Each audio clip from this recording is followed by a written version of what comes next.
আপনারা দেখতে পাচ্ছেন সরিষার তেল কিভাবে ভাঙানো হয়। এই ধরনের এত বড় মেশিন আগে কখনো দেখেছেন কিনা আমি জানি না। আমি প্রথমে দেখলাম, হয়তো আপনারা দেখেছেন।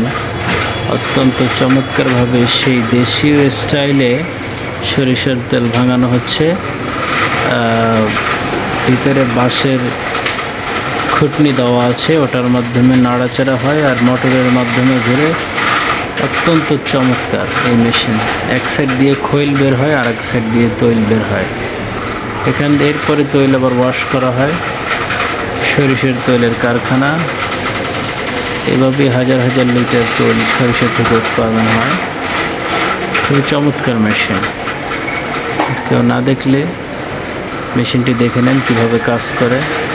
আর সবাই একটু লাইক কমেন্ট শেয়ার করে দেবেন, যেহেতু নতুন চ্যানেল সবার কাছে এতটুকু আবদার।